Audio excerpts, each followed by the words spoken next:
সভাপতিত্ব ভাষণ অলংকৃত কৰা সন্মানীয় সভাপতি তথা আমাৰ এই মাদ্ৰাছাৰ প্ৰধান শিক্ষক ডাঙৰীয়া আৰু মোৰ অতি শ্ৰদ্ধাৰ শিক্ষাগুৰুসকল, আমন্ত্ৰিত অতিথিসকল আৰু মোৰ সৰু ডাঙৰ ভণ্টিসকল,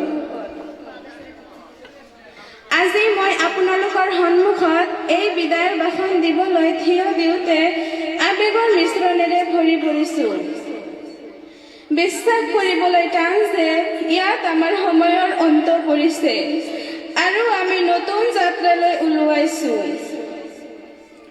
প্ৰথম আৰু প্ৰধানকৈ আমাৰ শিক্ষক আৰু কৰ্মচাৰী আৰু দিনে নিশাই মাদ্ৰাছাৰ লগত জড়িত থকা সকলো ৰাইজৰ প্ৰতি কৃতজ্ঞতা জ্ঞাপন কৰিব বিচাৰিছোঁ।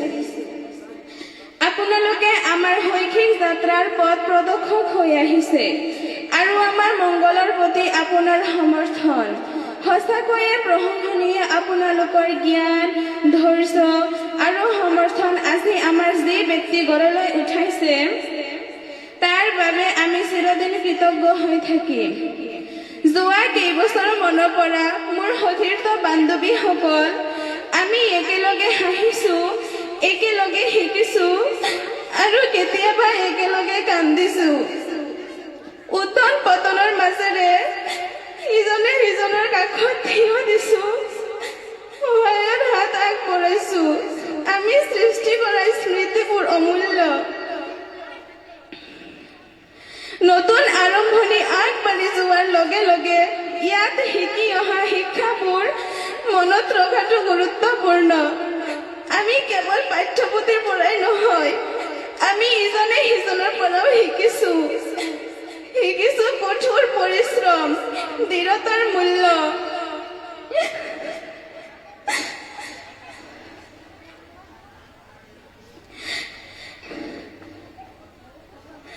আৰু আমাৰ সপোনক খেদিৰ বিজুৰি পোৱা গুৰুত্ব। আমি শিকিছো যে সফলতা কেৱল ব্যক্তিগত সাফল্যৰ ওপৰত নিৰ্ভৰশীল নহয়, সমৰ্থনকাৰী সম্প্ৰদায়ৰ শক্তিৰ ওপৰতো নিৰ্ভৰশীল। আজি আমাৰ মনত বহুত কষ্ট, বহুত দুখ লাগিছে, কাৰণ ইতিমধ্যে আমাৰ এইখন মাদ্ৰাছাৰ শিক্ষা গ্ৰহণ কৰাৰ যাত্ৰা শেষ হ'ব। কাৰণ আমি এতিয়া এইখন মাদ্ৰাছাৰ পৰা বিদায় ল'ব লাগিব। বিদায় মানে হৈছে কষ্ট, বিদায় মানে হৈছে যন্ত্ৰণা। আজি বৰকৈ মনত পৰিছে মই মাদ্ৰাছাত অহাৰ প্ৰথম দিনটোলৈ। মনত পৰিছে হুজুৰসকলৰ কথা আৰু মোৰ লগৰীয়াসকলৰো কথা। কাৰণ এক দীৰ্ঘদিন ধৰি আমি এইখন মাদ্ৰাছাৰ বিদ্যাৰ্থী হৈ আহিছিলো। আমাক আপোনালোকে বহুত কষ্ট কৰি জ্ঞান শিক্ষা প্ৰদান কৰি জীৱনৰ পথত আগুৱাই যোৱাত বাট দেখুৱাইছে। আজি আমাৰ সুখতকৈ দুখ বেছি, কিয়নো মন গ'লেও আমি আপোনালোকৰ ক্লাছ কৰিব নোৱাৰিম। আপোনালোকে শ্ৰেণীত বহি শিক্ষা গ্ৰহণ কৰিব নোৱাৰিম।